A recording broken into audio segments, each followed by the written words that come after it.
سیرت النبی صلی اللہ علیہ وسلم کا تذکرہ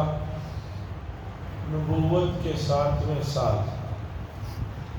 مکہ المکرمہ میں جب کفار نے دیکھا کہ حضرت حمزہ اور حضرت عمر جیسے لوگ ایمان لا چکے اور حبشہ میں ان کی اسکیم ناکام ہو جاتی ہے اور دن بدن مسلمانوں کی تعداد بڑھ رہی ہے، تو سب لوگوں نے بیٹھ کر ایک مشورہ کیا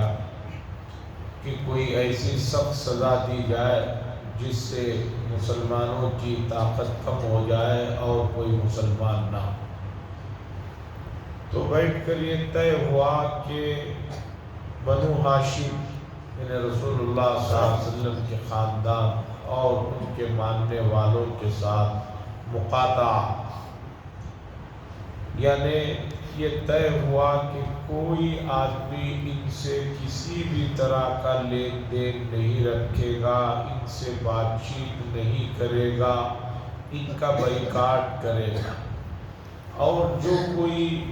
اس کی خلاف ورزی کرے گا اس کے ساتھ بھی جو ہے بائیکاٹ کا معاملہ کیا جائے گا۔ ابھی بھی گاؤں دیہاتوں میں یہ سب چیزیں ہوتی ہیں کہ اچانک کوئی بات ہوتی ہے تو گاؤں کے بڑے لوگ کہہ دیتے ہیں کہ بھی اس گھرانے سے کوئی بات چیت نہیں رکھے گا، تو اب کوئی ان کی طرف نظر نہیں اٹھا کر دے۔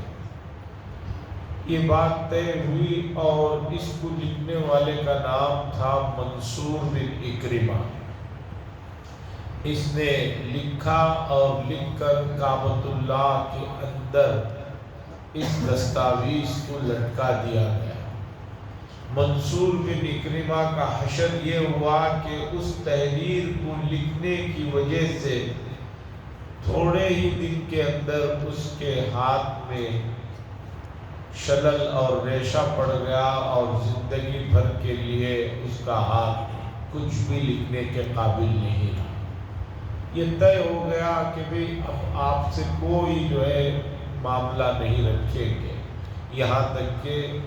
یہ لوگ محمد الرسول اللہ صلی اللہ علیہ وسلم کو ہمارے ہاتھ میں دے دیں۔ حضرت محمد الرسول اللہ صلی اللہ علیہ وسلم، صحابہ اور آپ کے چچا ابو طالب، یہ سب کے سب ایک علاقہ ہے شیب ابی طالب، وہاں جا کر محصور ہو گئے، وہاں ان کی زندگی بند ہو گئی۔ جو حضرات 2002 سے پہلے جن لوگوں نے حج یا عمرہ کیا ہے ان کو معلوم ہوگا کہ باب السلام سے نکل کر جب باہر آتے تھے تو وہاں ایک لائبریری ہے، مکتبہ، جہاں رسول اللہ صلی اللہ علیہ وسلم کی پیدائش ہوئی۔ اس کے بالکل سامنے پہاڑ میں ایک علاقے میں یہ حضرات جو ہے جلا وطنی کی زندگی کی طرح حالت ہو گئی، وہاں جا کر رہے، اور یہ دور اتنا سخت ترین دور تھا کہ کھانے پینے کے لیے ترس گئے صحابہ، خود رسول اللہ صلی اللہ علیہ وسلم کیکر کے پتوں کو اور دوسری چیزوں کو کھانا پڑتا تھا۔ پیسے لے کر جائے بھی تو کوئی آدمی کوئی چیز ان کو فروخت نہیں کرتا تھا، اتنا سخت بائیکاٹ تھا۔ بھوک کا عالم یہ تھا۔ سعد بن ابی وقاص رضی اللہ تعالیٰ عنہ کہتے ہیں کہ ایک مرتبہ میرے پیر کے نیچے رات کے وقت میں کوئی چیز نرم آئی، میں نے اسے اٹھا کر کھا لیا، مجھے یہ نہیں معلوم کہ وہ کیا چیز تھی۔ وہی سعد بن ابی وقاص رضی اللہ تعالیٰ عنہ کہتے ہیں کہ بھوک کا عالم یہ تھا کہ ایک مرتبہ میں باہر نکلا، ایک جگہ اونٹ کے چمڑے کا کچھ حصہ مجھے ملا، اسے لا کر دھویا اور دھو کر جو ہے اسے پکایا اور اسے جلایا اور اس کا جو ہے بھٹا بنا کر پانی میں ڈال کر پی لیا۔ لیکن کچھ حضرات تھے جن کو یہ جو حالات ہو رہے تھے اس سے بڑا دکھ ہوتا تھا، وہ کہتے تھے کہ ہم تو کھائیں پیے، ہمارے لوگ وہاں بھوکے رہے، لیکن مکے کے جو سرداران تھے وہ کسی طرح راضی نہیں تھے۔ ایک مرتبہ کا واقعہ ہے، حکیم بن حزام رضی اللہ تعالیٰ اپنی پھوپھی حضرت خدیجہ رضی اللہ تعالیٰ عنہا کو کچھ کھانے پینے کے لیے سامان لے کر جا رہے تھے۔ راستے میں ابو جہل مل گیا اور اس نے کہا کہ تم کیسے لے جا سکتے ہو، چھپ چھپا کر بھی نہیں لے جا سکتے، اور ڈانٹ کر منع کر۔ اسی ابو جہل کا واقعہ ہے کہ ایک مرتبہ حضرت ابو البختری رضی اللہ تعالیٰ عنہ کچھ سامان لے کر جا رہے تھے، تو اس نے راستے میں پکڑ لیا کہ تم کیسے ان لوگوں کو کچھ کھانا پانی دے سکتے ہو۔ تو انہوں نے کہا کہ ہم تو کھائیں پیئیں اور ہمارے اپنے لوگ وہاں بھوکے رہیں، یہ مجھ سے برداشت نہیں ہوتا۔ تو ابو جہل نے آپ کو بہت برا بھلا کہا، تو حضرت ابو البختری نے ایک اونٹ کی ہڈی پڑی ہوئی تھی، اس سے اٹھایا اور اتنے زور سے مارا کہ اس کا سر زخمی ہو گیا، اور حضرت حمزہ رضی اللہ تعالیٰ شیب ابی طالب جو اوپر کا حصہ ہے گھاٹی کا، وہاں سے دیکھ رہے تھے۔ یہاں تک کہ معاملہ ایک دو دن کا نہیں تھا، بیکاٹ کا 3 سال تک کا معاملہ رہا، 3 سال مکمل۔ اس کے بعد عمرو بن ہشام نامی ایک صاحب مکے میں گھوم پھر کر، انہوں نے بعد میں ایمان قبول کیا تھا فتح مکہ کے موقع پر، گھوم پھر کے لوگوں سے کہا کہ بھئی اتنی حالت ہمارے لوگوں کی وہاں ہو رہی ہے، ہمیں اس سلسلے میں کچھ کرنا چاہیے۔ بات ہوتی رہی، لیکن ابو لہب، ابو جہل، یہ لوگ ہرگز اس کے لیے راضی نہیں ہوتے، یہاں تک کہ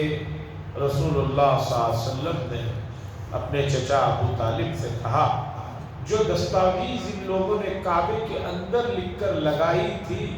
اس پوری دستاویز کو صرف بسمک اللہم، اللہ کا نام چھوڑ کر باقی پوری تحریر کو دمک اور کیڑے کھا چکے ہیں۔ اب وہ تحریر ختم ہو گئی، اور ادھر بھی کچھ انصاف پسند لوگ اس کے لیے دوڑ دھوپ کر رہے تھے۔ ابو طالب فوراً آئے، مکے میں آ کر کہا، میرا بھتیجا کبھی جھوٹ نہیں بولتا، اور جو بولتا ہے اللہ کی طرف سے وہی آتی ہے۔ تم لوگوں نے اندر جو تحریر لگائی ہے، اس سے پوری کی پوری دمک کھا چکی ہے، صرف اللہ کے نام کو چھوڑ کر باقی سب کو دمک کھا چکی ہے۔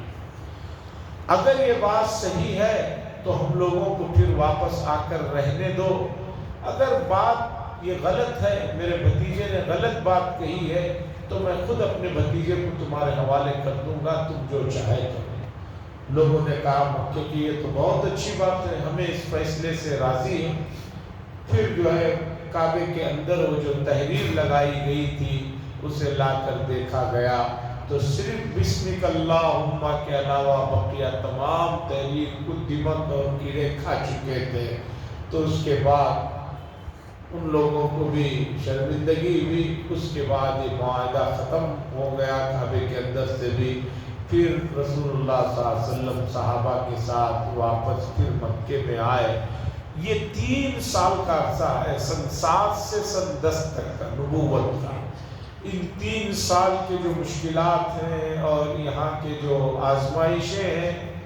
اللہ ان حضرات کو بہت بلند درجے عطا فرمائے۔ صحابہ کو انہوں نے جس طرح ساتھ دیا رسول اللہ صلی اللہ علیہ وسلم کا، اس کی کوئی نظیر اور مثال نہیں ملتی۔ ان واقعات سے ہمیں سبق حاصل کرنا چاہیے کہ یہ دین ہم تک بڑے مراحل سے گزرا ہے، اس لیے اس دین کی عظمت، وقار، محبت، عظمت ہمارے دلوں میں ہونا چاہیے، اسے سینے سے لگانا چاہیے، اسے چومنا چاہیے، نہ یہ کہ دین کو جو ہے اس طرح اپنے آپ سے، اپنے گھروں سے، اپنے محلے سے،